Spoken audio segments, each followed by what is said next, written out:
know after I present it, you guys.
Madam Chair, we are now live. Thank you. Good evening and welcome to the Town of Ajax Heritage Advisory Committee meeting for Wednesday, November 4, 2020. This meeting is being held electronically and live streamed on the internet. All staff and committee members are participating by phone or video. All regular practices and procedures of the committee continue to apply during this electronic meeting. If we encounter any technical difficulties, we may take a brief recess while they are resolved. Thank you for your patience. We will now proceed with the meeting. Before moving into the discussion items on the agenda, I would like to ask if there are any conflicts of interest with any items to be discussed this evening. Seeing none, thank you. And if we can look at for adopting the minutes from the previous meeting dated October 7, 2020, do we have a motion to adopt the minutes? Anderson and Stephen? Yes, I move that the minutes of meeting October 7th be adopted as posted. Okay, thank you. All those in favor? Okay, great. That's carried. Before we jump into presentations and discussion items this evening, with everyone's agreement, I'd like to bring forward item number 6, which is our update from Council. As I understand, Councillor Bauer has to leave shortly to attend another meeting. Does everyone agree? Yep. Okay, thank you. Councillor Bauer, do you have any updates for us this evening? Hi, Chair, and thank you very much. Yes, I apologize to the committee that I have to leave early tonight. It is live with the mayor, and council will be attending that meeting. So that's the purpose that I'm leaving. As far as an update goes, pre-COVID, each ward was in the process of creating community newsletters specific to the ward that would be hand delivered to each resident twice a year, I believe it is. So because of COVID, we had to put that on the back burner, but that has been resurrected plans. So each councillor or each ward has been working on the content for those newsletters, which should be going out hopefully mid to late November. So Joanne, when you see the one that Councillor Dyes and I did, we're focused on a sort of a community update, I guess. And so we tried to highlight a lot of stuff that was happening around the ward. So it's our first attempt at it. So hopefully our residents will like it.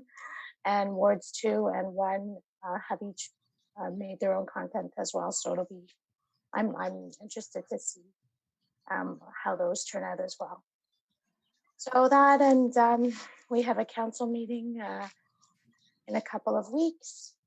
Actually, you guys will be there. It will be the annual update from Heritage Advisory Committee. So I'm looking forward to seeing that meeting as well. So that's my update for tonight. Thank you, Chair.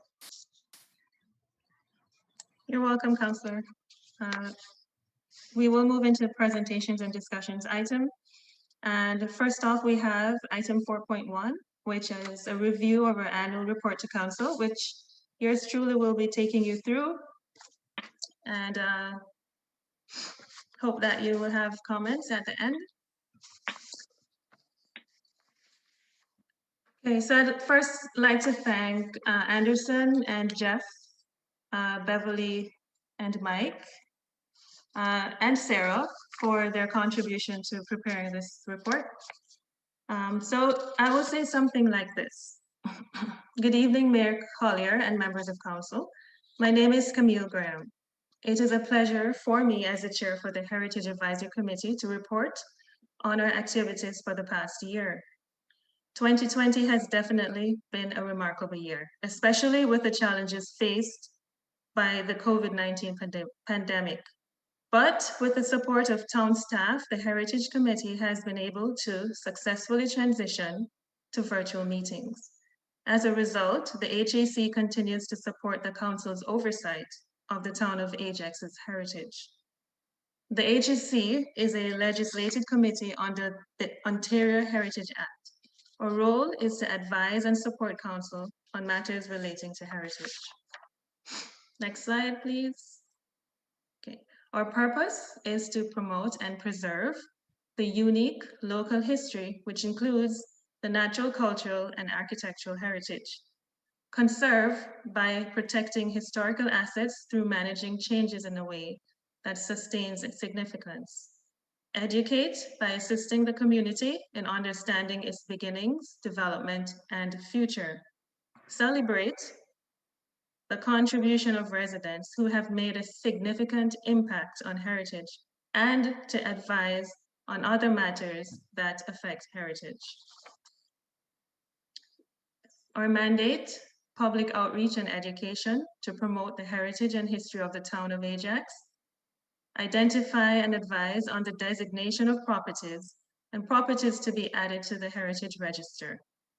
To support the maintenance of the Ajax archives used to preserve historical information, artifacts, sites, and architecture. Recommend and comment on town policies and planning applications that has a potential impact on heritage.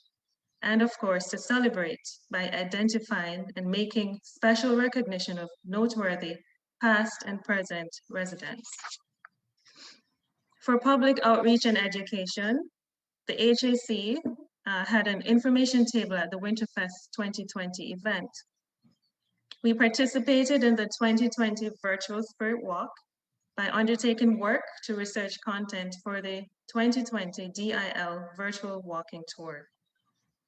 A detailed history on Pickering Village and St. Francis de Sales Catholic Church is currently being reviewed with the anticipation of a final version to be ready for the 150th anniversary of the St. Francis Catholic Church in 2021. The Admiral Henry Harwood Cadet Unit of RCSCC Harwood had the opportunity to tour the town hall as a way to engage the youth in the history of the town.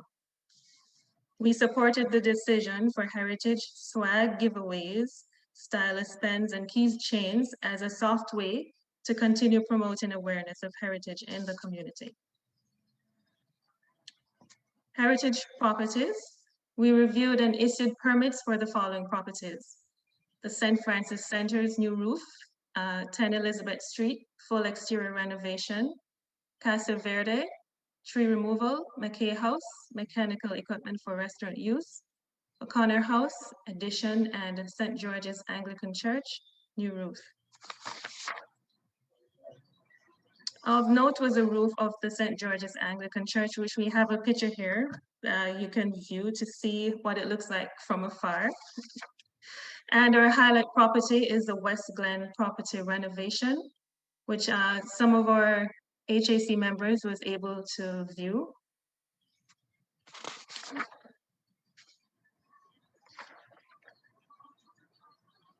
We are actually looking into the opportunity to expand the Vision from the Village Facebook series, which was originally created to present the history of buildings on Old Kingston Road to include other buildings. This initiative could also be considered as a tool for public outreach and education.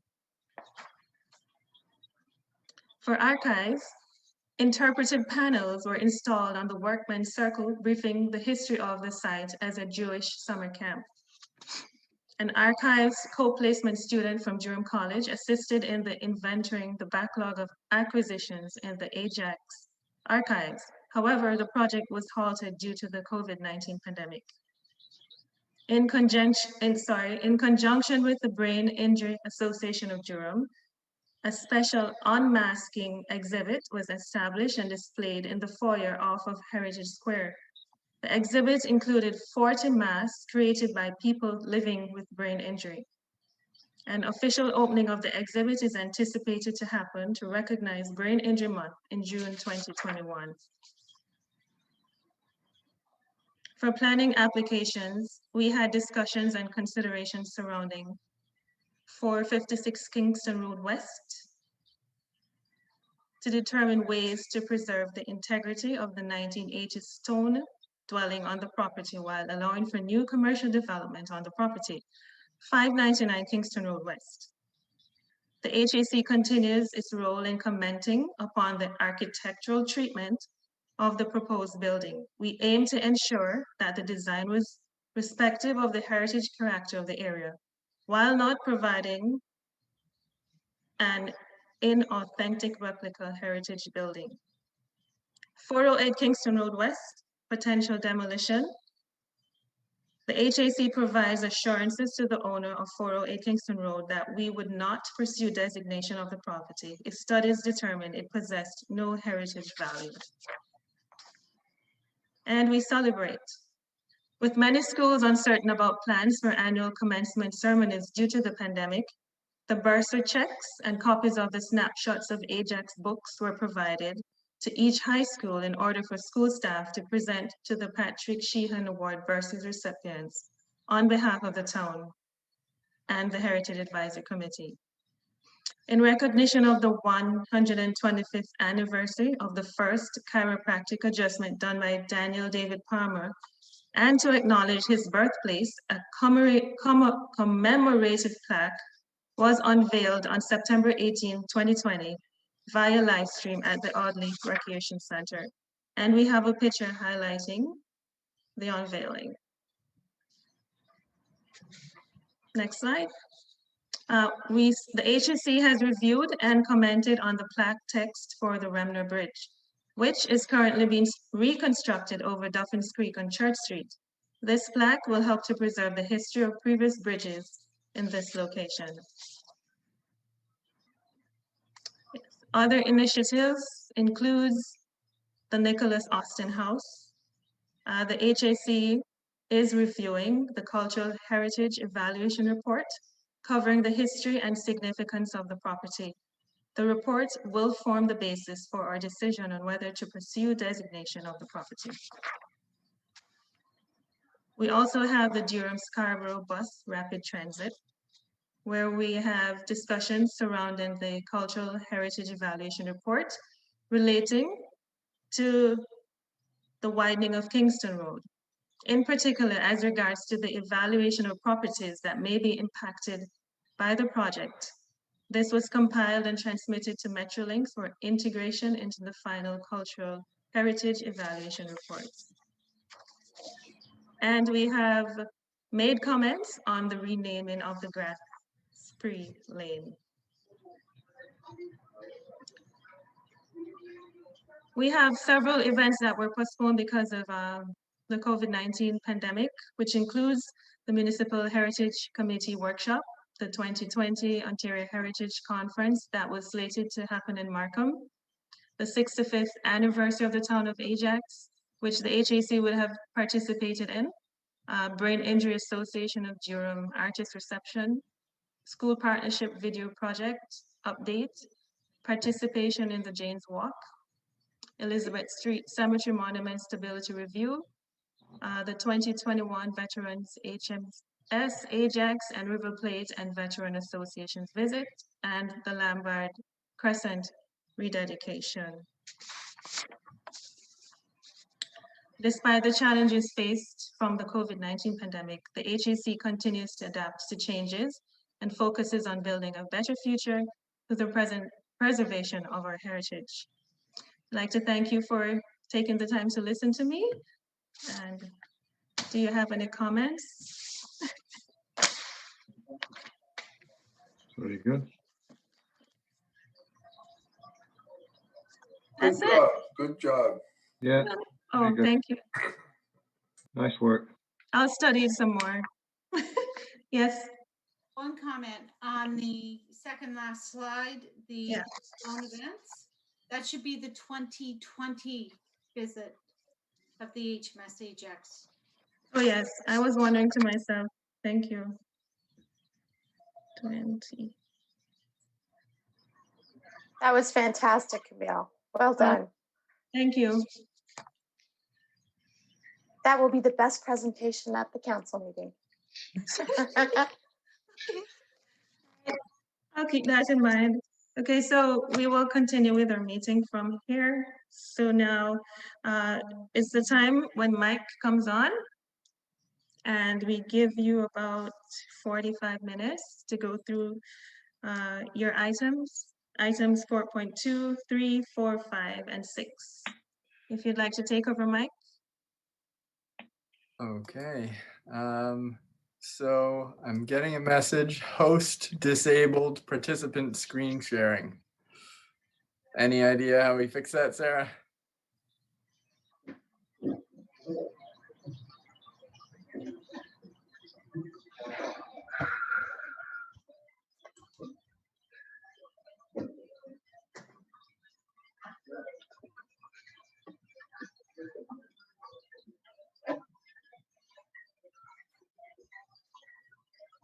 All right, got to go. Thank you. And thank you, Chair. And we lost you.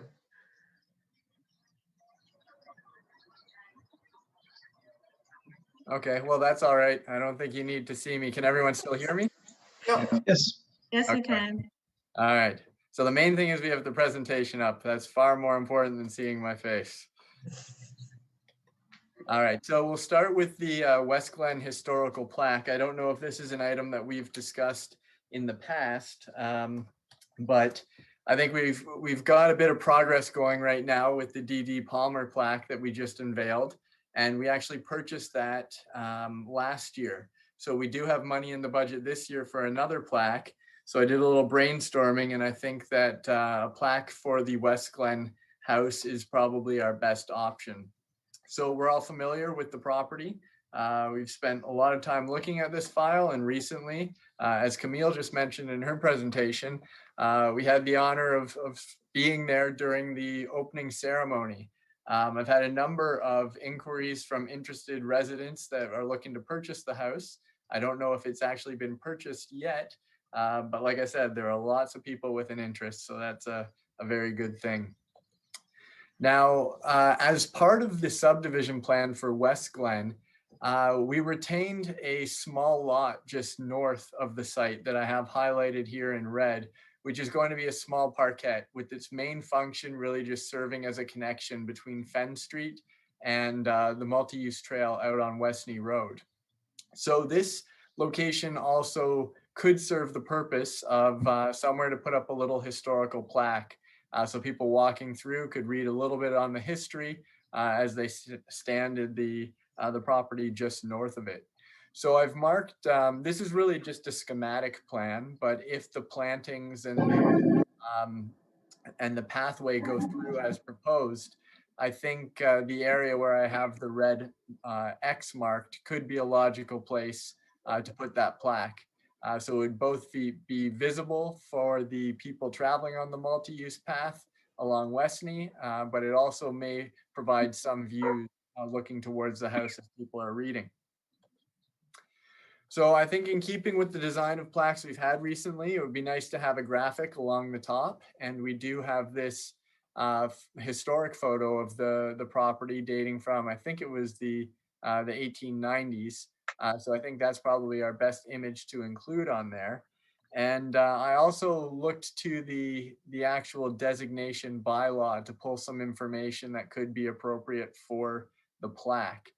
So what I'll do is, I'm just going to go back to the other screen to read it. But I'm going to have a read through for everybody, and then I'd like to open it up for questions and comments if people, if there's any information missing that people want to see in there, or if there are things they think could be worded differently. I'm all ears. I'm happy to make any changes that you request. So as it currently stands, the plaque would read, "The West Glen property is a residual agricultural property that encompasses much of the domestic quarters of the former 100-acre Mapledale farm. The property includes a 1.5-story balloon frame farmhouse built by John Elliott in 1856 to a simple Georgian plan. The house was likely modified in the 1880s to add its many Gothic revival attributes, such as the gabled dormer windows, front veranda with bell-cast roof, and decorative bargeboard trim at the roof line. Mapledale Farm was sold to Stephen and Janet Westney in 1891 and was then bequeathed to their son William in 1901. William changed its name to West Glen to commemorate the union of his family, the Westneys, and his wife's, the Glendennings. He also used the name West Glen as a prefix for the pedigree of Holstein cattle that he raised on the land. In 1951, the road out front of the property was renamed Westney Road to celebrate William Westney's contributions to the local community. Both he and his son Henry served upon municipal council for many years, and Henry's wife Dorothy was a popular school teacher who also served as the first president of the Ajax and Pickering General Hospital Auxiliary. The Westneys retained ownership of the property until 2014, a total of 123 years. The parquet, located slightly north of the farmhouse, was opened in 2021 to help preserve the rural and agricultural character of this important local landmark, erected by the Town of Ajax Heritage Advisory Committee. So any comments from anyone about things they'd like to see changed or any questions they may have? Go ahead, Beverly. Mike, don't we always put the date after the erected by the Town of Ajax? Don't we always put the date after that? I think we do. I just noticed that as I was reading it. It seemed like there was something missing. Yeah. So that can definitely be added. I will add the, I guess it'll be 2021 by the time it goes up. Why is it Henry's wife Dorothy was a popular school teacher? Why do we have a adjective in there? Popular. Well, I think, so the thought was, we've in Like the her? histories of this property, we've spoken quite a bit about the contributions that William and Henry made to the community. But I think there's a lot of sort of social history around Dorothy's role as well. So I don't know if we necessarily need to have the word popular in there, but I thought it sort of added to, you know, it's not just that she was a school teacher, it's that she was a sort of well-regarded or highly regarded school teacher in the area. But if there are alternatives for the word popular, or if it's, you know, better off without anything in there, we can have that discussion. Go ahead, Pam. Oh, sorry. Continue, Bruce. Oh, just hold on. I agree that she was very good in the community and very busy in the community between the United Church and Hospital Auxiliary and many, many other things. It's just when you put popular in, it adds an opinion. Okay. I was going to say maybe, you know, something to the effect of an achieved school teacher or something like that. Okay. All right. Yeah, I could definitely look into a few different options there. And sort of what I would do is when I find something that I think may be appropriate, I can send an email to the committee because if we do want to get this done in time for the end of the year so we can take it out of this year's budget, we'll have to work rather swiftly. But yeah, I mean, this is just a single word so far that we're looking at changing, so I can't imagine it'll take all that much work. What school did she teach at? Good question. I do not have that information in front of me. Or you could put something saying that she was active in the community. She was a school teacher, was on the Women's Auxiliary, that kind of thing. Yep.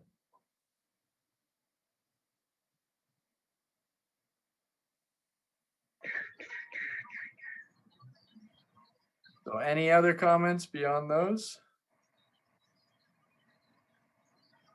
No? Michael, Yep. is the plaque, there's still going to be a plaque for the house though, isn't there? There is, yes. So there previously was a designation plaque. Right. That was, I was told, stolen or went missing during the renovation of the property. We recently had a new designation plaque made, and that was sent out to them about a month ago. So that should be on the building already. Very good. So that means this property has two plaques. So the designation marker is a very small marker that just says designated heritage property, and then it gives the date it was purchased. But then these historical plaques are obviously, much more informative and much larger, and usually stand close to, if they're on private property, they're usually very near the public property, so people can actually read them without going on private property. In this case, it'll be in a parkette, so it's public property already. Pam? It was answered. Thanks. Okay. Mike, are you sure about the spelling of Stephen? I will double check, but I certainly like it. I'd say I'm 85% sure, but I will double check. That's a good one to check.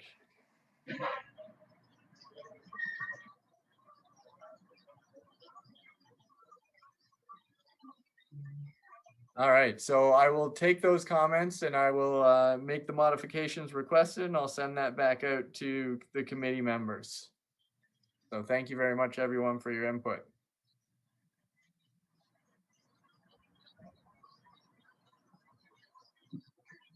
All right, on to the next item, which is the Cultural Heritage Evaluation Report for 1641 Church Street North.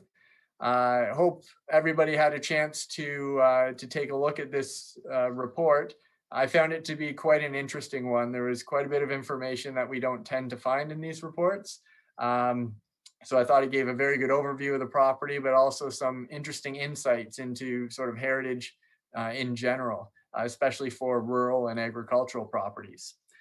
So for those that aren't familiar with the property, the map is shown here. This property is quite large, and it's just south of the Pine Ridge Cemetery, which is right at the corner of Taunton and Church Street.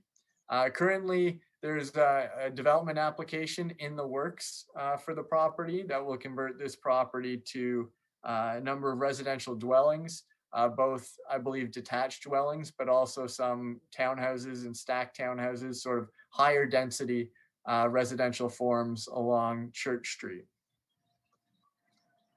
So the property has a number of buildings on it and a number of different landscape features, but I'd say the most prominent is the farmhouse, which can be seen here. You can also see some of the barns and the outbuildings just to the right of this building.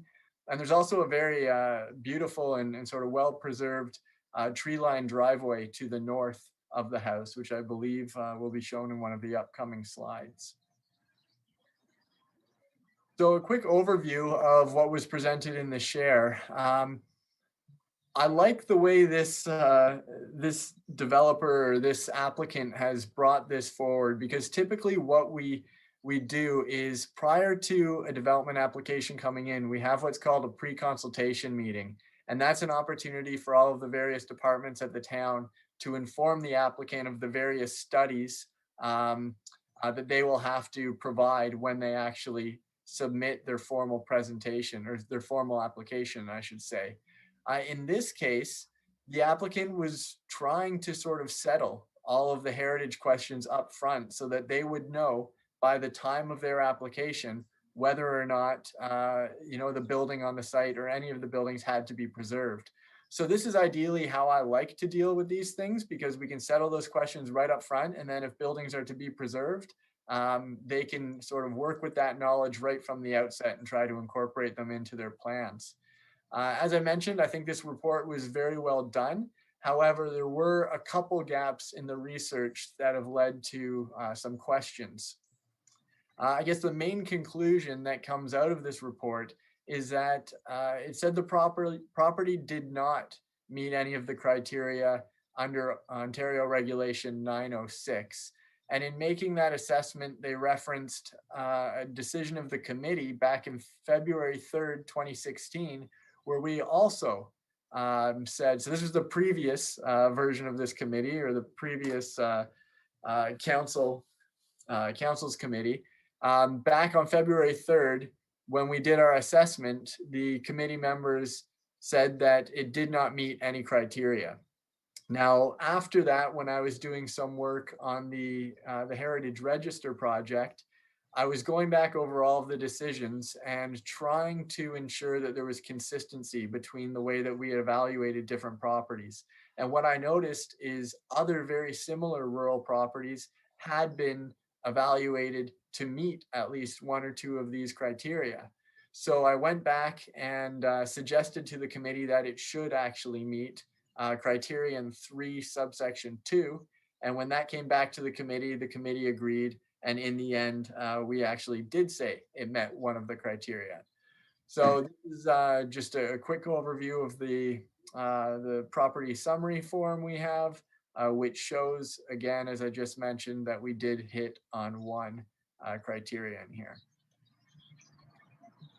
So I mentioned before that there were a few gaps in the research, and there were really two things I think we need to know more about before we're willing to say they don't have to do any more investigation on this property. The first one is, why did they not meet criterion 3 subsection 2, which is obviously the one that I said we did think they hit on previously.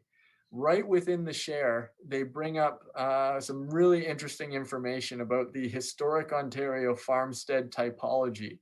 And this is some work that had been done to try to identify the sort of component parts of a typical Ontario farmstead. And they identified 11 different interrelated features. This property actually contains 9 of those 11. So in my mind, it's very representative of what a typical Ontario farm would look like. So the only items that don't remain on the property are a silo and an orchard. So the share said that the property is physically, functionally, visually, and historically linked to its surroundings, but that this does not exhibit such a significant relationship to its surroundings to merit conservation under the Ontario Heritage Act. I think we need to know a little more about that. I'd like to press them a little harder because obviously, if they're saying the relationships are not significant enough, there's a reason behind their consideration there, but I don't believe it was really well expressed through the report. So this is our opportunity to push them on that and get that a little more formally from them. Also, the report was quite interesting because we've always been acting on information saying that this house the farmhouse was built in 1890. And I always thought it was a little strange in terms of it doesn't really follow any typical architectural style. It's very boxy. It's very sort of void of any sort of intricate stylistic designs or attributes. So it's just a very plain building. And what this report was suggesting is that this may be actually an 1860s farmhouse that was then renovated in 1890, which could make this one of the older buildings in town. So I think that's something that, again, we need to push for a little more information on. And within the report, they said because of COVID, they weren't able to get access to certain information to verify that. But given a little more time, my hope is that there are alternative means for them to get some of that information. One of which could actually just be looking at the house from the inside. And lots of times through the styles of trim and various other hints that you may find inside the building, you can start to get a better sense of when it actually dates back to. So before the town's prepared to say they don't have to do any further study, I think these two questions need to be addressed. So the information that's been passed along to them is they can either, prior to submitting their formal application, come up with a response to these questions, or if they want to go ahead with their application, the alternative is that as part of that application, we would expect a heritage impact assessment that in turn answers these questions as we've presented. So this is really just an update to the committee at this point. I don't think there's any action that needs to be taken, but I think you can expect that an HIA will likely be coming to the committee soon. So any questions on that one? Nope. All right. Keep moving right along. So This one's, I think, a really good news story. So at our last committee meeting, we first spoke about the share reports for the Durham-Scarborough Bus Rapid Transit line. And as part of the agenda, I had the response that I put together for the heritage consultant attached. So I hope everybody had an opportunity to look at that. Just as a quick reminder, the share identified 3 different heritage properties that could be impacted by the road widening. So they were, this is, if everyone can see my cursor, it's 607 to 611 Kingston Road. I believe this is 605 Kingston Road, 601 Kingston Road West, and then over on the east side of Church Street, we had 579 and then 577 and 575, which are a semi-detached building, and then 571. So these were the 7 properties that have been identified as perhaps being impacted by the widenings, and the shares determined that 4 properties, so all of the properties on the east side of Church Street, which are all featured in the photo on this slide, do have heritage value. And then they said that the 3 properties to the west of Church Street do not have heritage value. As we discussed at the last meeting, I think there is a case to be made that 601 and 607 to 611 do have heritage value. So that was the purpose of putting together, I believe it was at least a 6 or 7 page document back to the heritage consultant to say, here is all the information I have. After viewing this, do you still think that they don't meet the criteria? Within a week, we received a response from ASI, who was the heritage consultant, and they in fact agreed with everything we said. So whereas they said previously that 601 did not meet any criteria, they have now changed their findings to say that 601 met all 5 that we deemed it to meet. And then with 607 to 611, again, we said it met 3 criteria. They said it didn't meet any. They've revised their findings to say that it meets all 3. So this is, I think, a very good result for us, because essentially it sort of satisfies us in the first step of the research, saying that these buildings do have cultural heritage value, and that value needs to be preserved. So I also don't want to sort of misdirect people, because there have been plenty of cases in the past where buildings have been found to have heritage value and then they've still been demolished. So this is not to say that that can't happen, but what it does is it puts Metrolinx in a province in a position where they have to justify any actions that are going to have a negative impact on these buildings. And at this point, I think they're still sort of wrestling with this information and figuring out how it's going to impact their overall plans.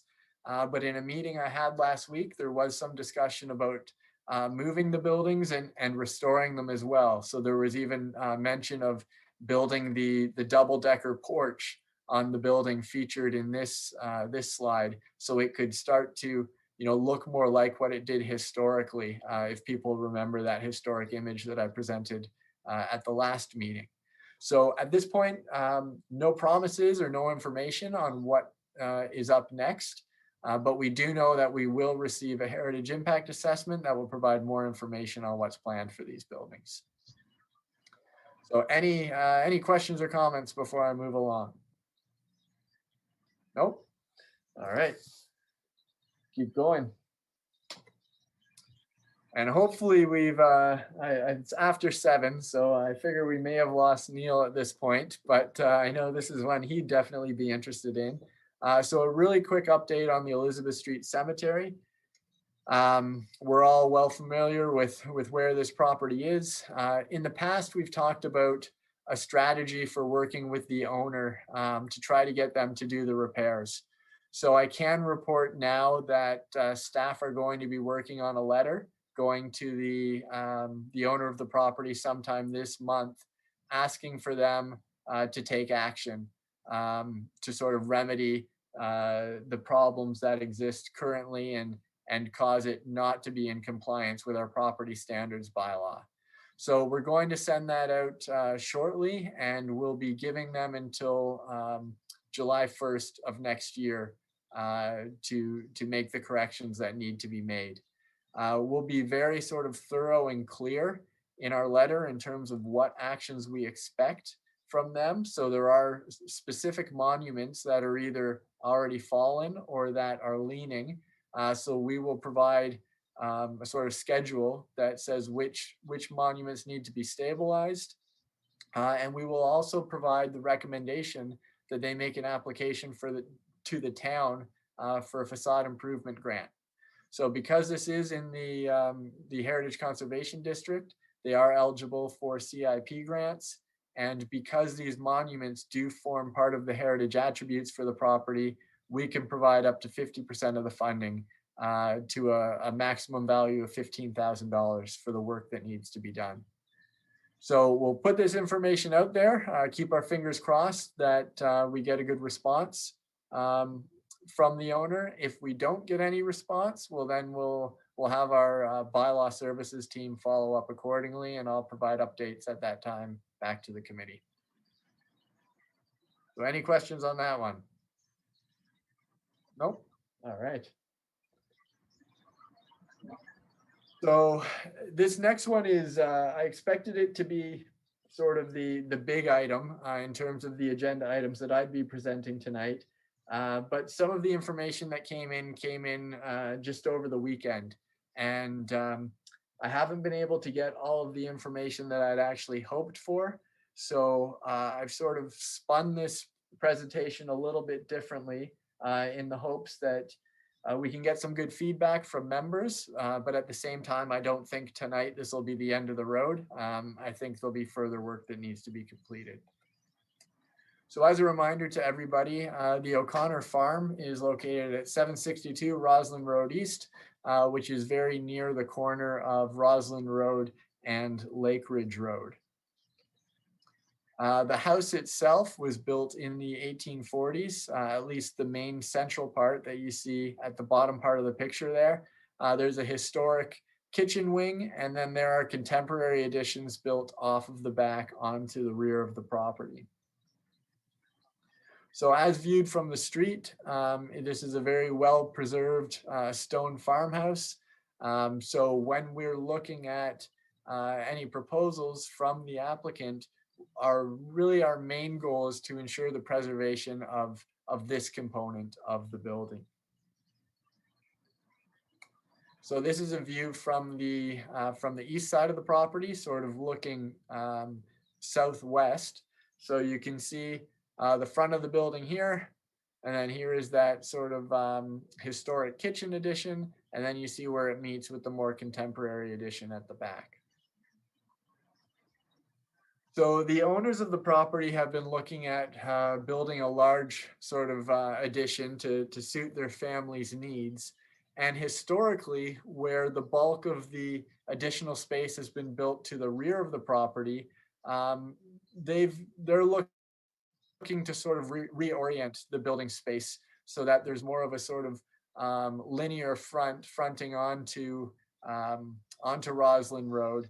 And the additions are sort of at the east and west, with still some addition to the north, but it's just sort of a variation on what's been done in the past, and allows them to incorporate things like a connected garage, so they can access that from the inside of their house. What's shown here was the first version of the plans that we had come in, and right away I identified a few issues that I wanted to follow up with them about. One was the dormers, because they actually punctured through the historic masonry and the main sill plate for the roof, which is original fabric that we would prefer not to have impacted if possible. And then there are also some concerns about the porch scale. You can see that the porch actually projects above the roof line, and some of the porch details as well. They just appeared somewhat clunky, somewhat too large for the style. So following that initial submission, I did a little bit of research looking at porches for Georgian style homes. And most, if not all of these examples are from a Southern Ontario context. Very difficult to find buildings in this style with a front porch or a portico, because a lot of these were just very sort of modest farmhouses and generally one story. We have several very similar buildings in Ajax, none of which have a front porch. So very little local evidence to go on, but looking at some of these larger, mainly two-story Georgian buildings, what it really demonstrated to me is that there are porches of all different styles, and they really reflect the era of the individual building as well as its sort of level of sophistication. So there are some Georgian mansions with very, very fine detailing that have very, very fine detailing in their porticos as well. But they're on the opposite end of the spectrum. There are some very simple homes, and I think the best reference for us here is the one in the middle column at the top. It's not a stone building, but in terms of its overall massing and its sort of simplicity of design is very similar to the building that we're working with here. And it has a very simple portico out front. So I think the design that we do see, at least the revised design, is much better in the sense of the individual members are a little smaller. The actual height now doesn't impact the roof line at all. And it's just a very, very simple structure. And typically, if you're building an addition to a heritage property without any evidence of what it was historically, you want to keep things quite simple. So I think this does achieve that. I remembered back to a past meeting where I think Pam had mentioned that the existing portico was built based on a historic design that was found. I was not able to find that. So I couldn't really use that as a reference point. So at this point, all I'm working with is just evaluating this based on its merits as a sort of simple addition to a historic building. Yep, Pam? Question from Pam?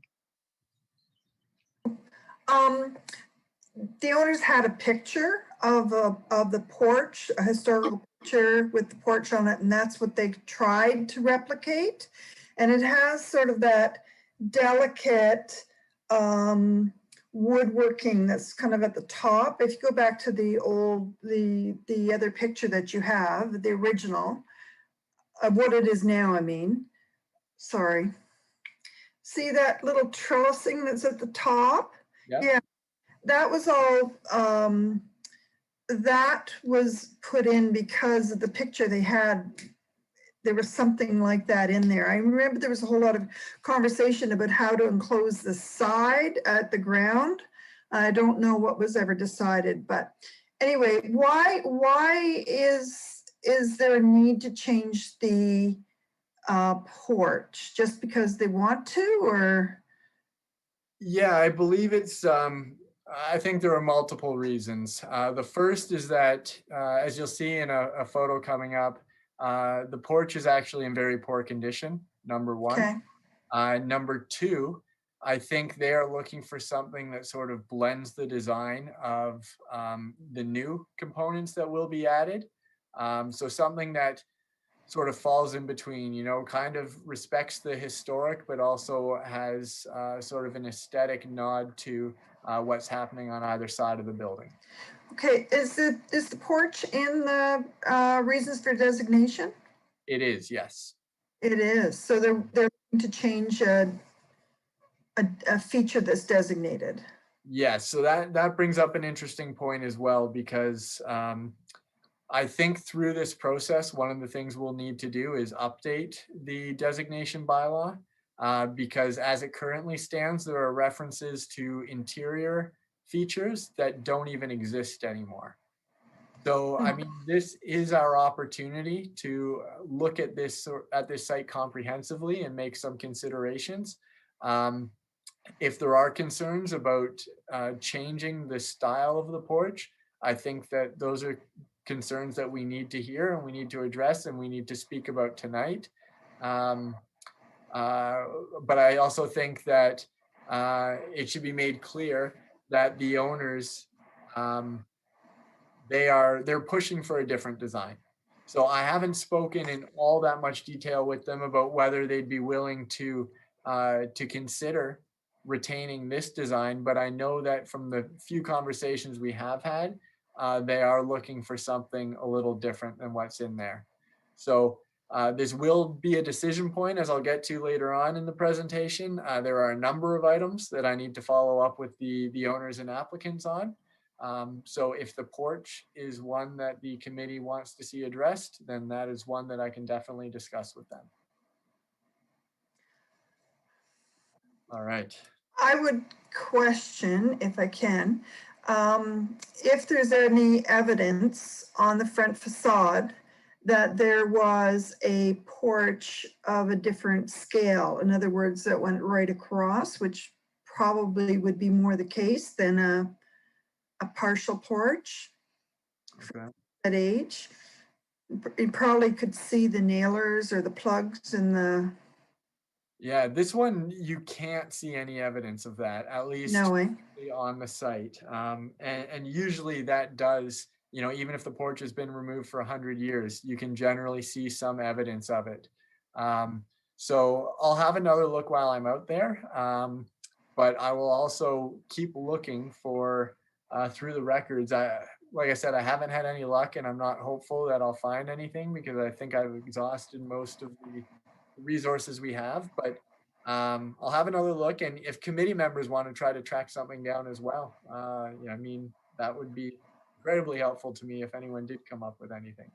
But I've made note of the porch design to sort of add to the speaking points with the applicant. Okay.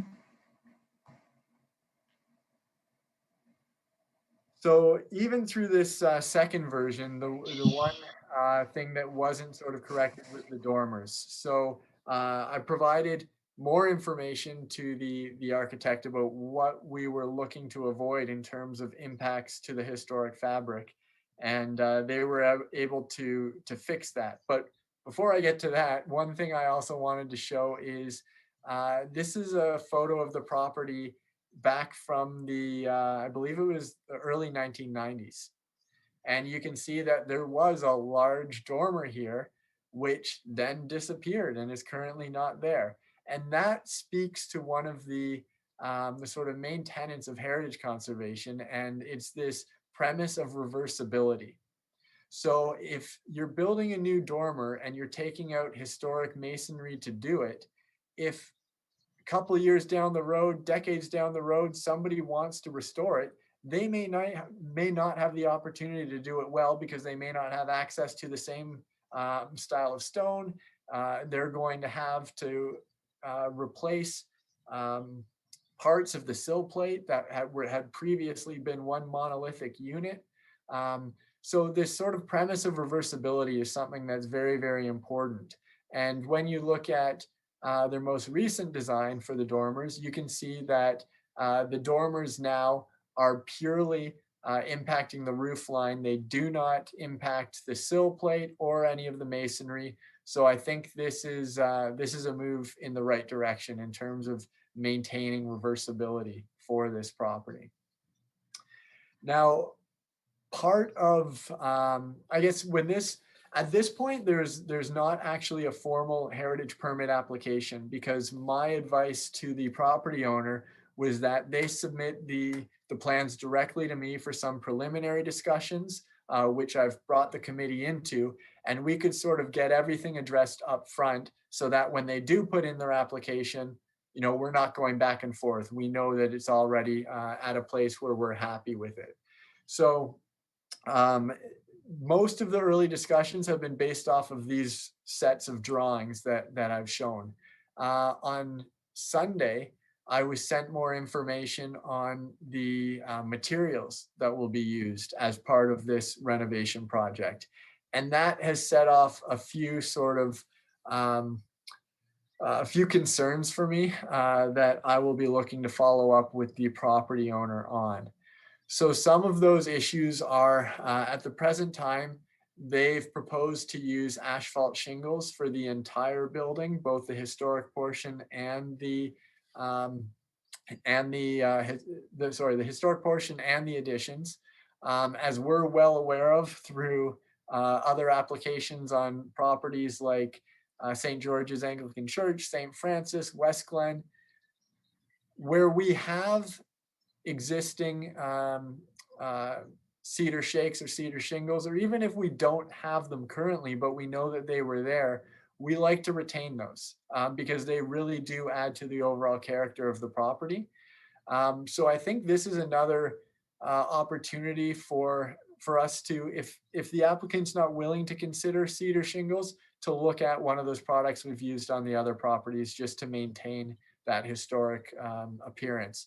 Personally, my preference would be to retain the authentic material. However, I do know that there are cost implications for both cedar shakes and for Enviro shakes or any sort of replica material that the applicant is looking to avoid. So this is a discussion that I'll have with them, and I'll see what the opportunities are. There's also been discussion about adding vinyl soffits to the historic portion of the building. Looking at the image that I have here, I can actually see that it looks like there are already aluminum soffits at the roof line. I just want to go out and have a look for myself. And what I don't want is for there to be historic material that we then replace with modern materials. If there's already a modern material there and then they want to do a 1-for-1 exchange, I think we can be open to that. But if there are wood soffits at any area, we might want to have those preserved rather than adding a new material. There's also some confusion about the style of brick that they'll be using on the new chimney that'll be added to the rear of the property. They'll be replacing the front door, and they've provided a reference point, but not quite enough information. I'd like to actually see what the actual design of this new front door will look like, as well as the windows. So I want to get a better sense of how old these windows are before we make any decisions on whether they should and can be replaced. And then the last item I've mentioned here is something I didn't pick up on through the earlier drawings, and it wasn't sort of outright expressed to me until recently. And that part of I guess what currently is an exterior stone wall will become an interior wall. So there's discussion about removing, I'm not sure if it's in its entirety or just portions of it, but removing some of the masonry for, I'm assuming, sort of access points within the house. So just to provide a sort of side-by-side, on the left you have the current layout of the house, and I've highlighted the stone walls in red. So you can see that there's already been a portion of the historic masonry removed in the existing layout of the house. But what they're proposing is on the right, and that's essentially removing the north-facing wall at the rear addition. So I want to go and have a look for myself in there, get a full understanding of what's being proposed and what its impacts will be before we really make any decisions moving forward. So as I mentioned earlier, I was hoping that we'd be able to walk away from the meeting tonight with a sort of decision for them on where we stand with their project, but I don't think that's quite possible. I have scheduled a meeting to go out on site for Monday, but one of the concerns of the applicant is, when we were trying to work out some of these issues over the last couple of days, I said, can this wait until the next Heritage Advisory Committee meeting? And they had expressed that because they're looking to start construction early in the new year, they're really trying to get a lot of the design work wrapped up in the upcoming weeks. So their desire is for this not to be held up by the committee schedule. So what I'm considering at this point is to collect everybody's feedback on what's been proposed, knowing that there are some things that I have concerns with, I will follow up on those. And I'm looking to find out if the committee would essentially be willing to leave this as a staff decision, where I will then come back to the committee once a decision's been made. So I have presented a sample motion. As always, when I put these on the screen, these are just as an option for the committee to move forward with. If people do not like the sample motion or want to do something entirely different, by all means, that's up to you guys to formulate what you think is reasonable and responsible. However, the one that I have come up with as a sample is that staff continue to work with the applicant to address existing concerns and report back to the committee upon making a decision on the matter or escalating the item to council. And just to provide an explanation of what the last part means. So if they were to sort of come up with a solution to my satisfaction on all of those remaining issues, then I would be in a place to grant approval for the work. If we still could not come to an agreement, that would mean that this has to come back to the committee and likely then to council.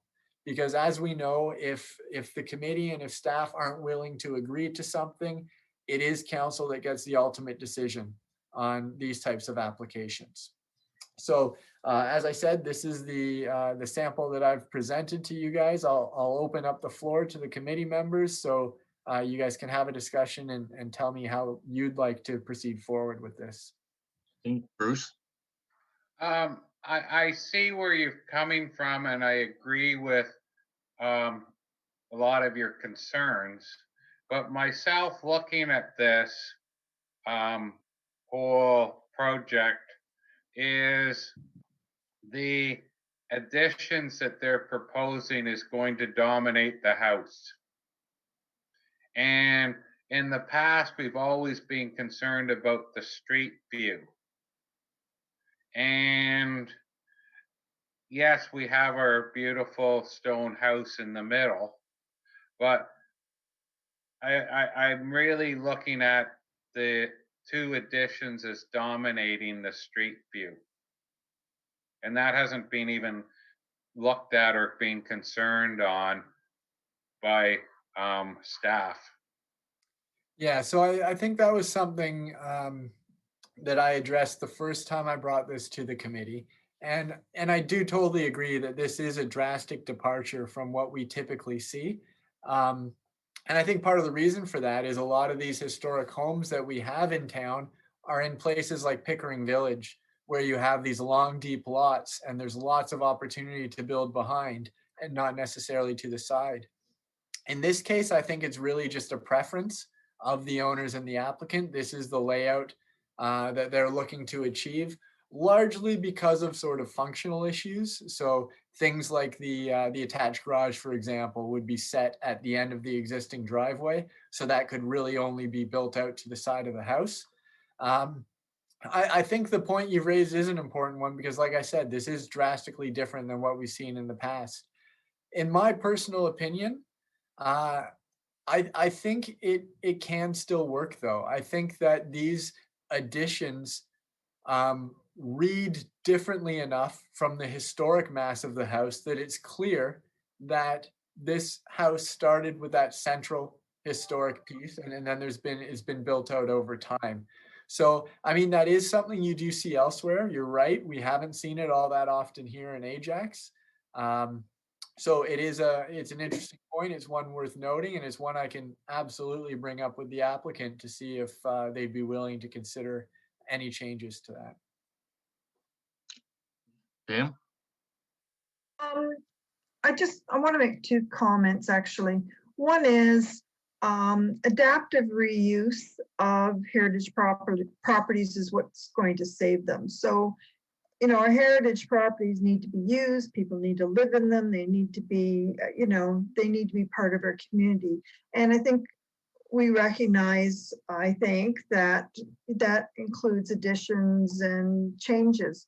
But I do worry about changes to elements that are part of the reasons for designation. And And I'm also, that worries me too, because it sets a bit of a precedence too. You know, there was a reason for mentioning things in a designation report. I think I know what you're talking about with this one, because the family, is it still the O'Connors that live in it, by the way? It is, yes. It is, eh? Because I do remember them complaining that they couldn't get a double bed mattress up the stairs, right? And there was some need for changing inside. But these are more of a comment. I do think that we need to be very, very careful when we are agreeing to changes that are part of a designation report. And to make it into a designation report, they have to be significant enough to be included. That's a good point. Thank you, Pam. Any other questions or comments? Okay, ask for someone to move the motion that Mike has proposed. Stephen, I will move it, that the staff continue to work as posted, continue to work with the applicant to address existing concerns and report back to committee upon making a decision on the matter, escalating the item to council. thank you, Stephen. Do we have a seconder? Jeff? Jeff seconds. Okay, all those, we'll call the question. All those in favor? The motion as printed up on the screen is what Stephen just read. 2, 3, 4, 5. Okay, motion's passed. Thank you. Thank you, Michael. Thank you. Oh, we'll move on to agenda item 4.7, and that's Brenda, history of St. Francis de Sales Roman Catholic Church in Pickering Village. Okay, thank you. Through the chair, I had taken the draft that Pam and Anderson had worked on and built on that to come up with a fairly comprehensive history on Pickering Village, as well as the St. Francis de Sales Roman Catholic Church.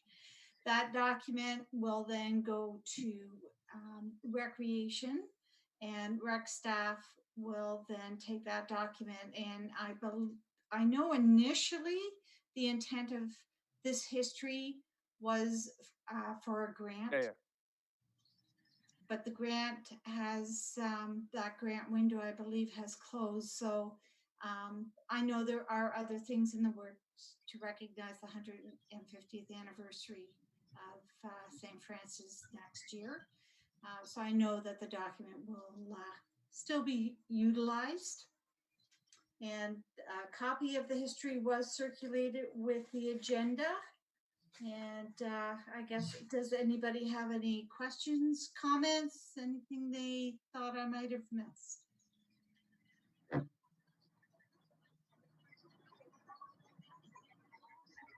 Okay, well, if there's no further comments, then I will send the document as is over to Recreation, and they will use it as they need to. Okay, thank you, Brenda. Item 4.8, Heritage Video Project Update. Would that be you, Pam? It's not me. Nope, that's back to me. Back to you. Okay, sorry. Jeff, did you want to talk to it? Sure. Okay, good. Well, we presently have sort of an informal group of people who've we've softballed some ideas around, and we've come up with a bit of a hit list. Things we'd like to start first, and I promised to get sort of a script on the way. I've sort of been sidelined because I was making a contribution to the presentation to council, so now I can swing my attention towards the developing of a script. So we do have people involved, and we've got some good reaction, and that's where we are right now. I'll just add, we're looking for historical pictures. So if anybody knows any other sources, let us know. And I'll just add quickly as well that I had put together some slides. I know I promised last committee meeting to sort of provide almost like a terms of reference for these things in terms of, how long should they be, how long should the scripts be, all that information. So I have pulled some information together. I can email that out to the committee tomorrow.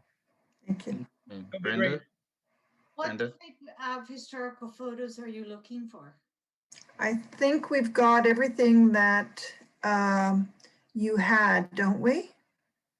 Was it Neil or was it Jeff that asked you about getting some pictures? I did provide some photos, Yes. but I wasn't sure if that was all you were going to require or if there were additional ones that you needed. Now, we have a large sum of photos available on our Ontario website through the digital archives with the Ajax Public Library, but we have even more photos that are not on that site. So if there's anything additional that you need, let me know. Everything and everything, anything and everything. And we were talking about including the cemetery too, right? Okay, well, I know we've got photos at the cemetery. So if you could provide me with a list of what you're looking for, outside of what I've already provided, then I could pull all of that together. Okay, thank you. Great. And if there's nothing else, we'll move on to 4.9, Ajax Community Award nomination. And Sarah? Thank you, Mr. Chair. Just a reminder that the deadline is fast approaching for the Ajax Community Award nominations. It is this Friday. There are several different categories, one of which also pertains to heritage. So just putting it out there for the committee's interest, if there's any particular nomination that they would like to put forward. I know this group has been active in participating in awards nominations in the past, but I also do understand that our timing is running a little short. So I'm just putting it out there for information. We can do something as a committee if warranted, or individuals as residents are welcome to submit nominations as well. Thank you, Sarah. Agenda item 5 and 5.1, correspondence. We have received a letter for Patrick Chino Award recipient. Thank you. Dated October 26th, and it's from Ajax, the principal of Ajax High. This thanking us for the generous donations of local businesses, companies, organizations, and families have for many years enabled us to acknowledge the achievements of our scholars. Your generosity has once again permitted Ajax High School to recognize the hard work and dedication of these deserving students. And item 6, our update from council we did earlier. Anyone have any other business? Bruce? Just unmute yourself, Bruce.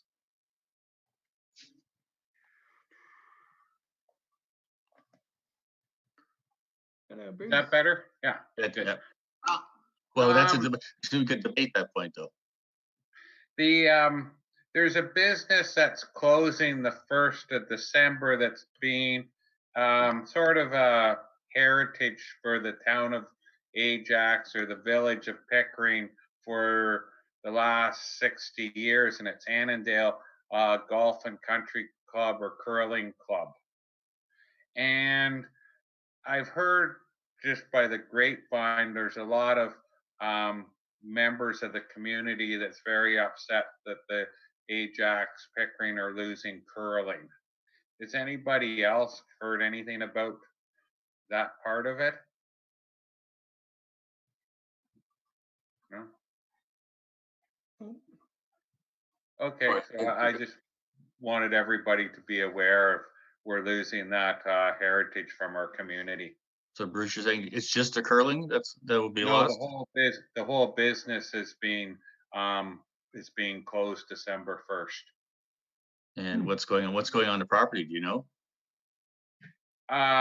There's nothing that I've really heard other than there's an application to planning to change the zoning. Okay. Yeah, so I think the big thing right now is the west side of Church Street where the casino is, where they want to fill in the wetlands down there. And there's an MZO gone in, so that's gonna be a big problem at some point. Just hope they realize what's down when Duffin Creek floods. That's exactly. No other business, and may I have a motion to adjourn. Jeff, and second Pam. I see.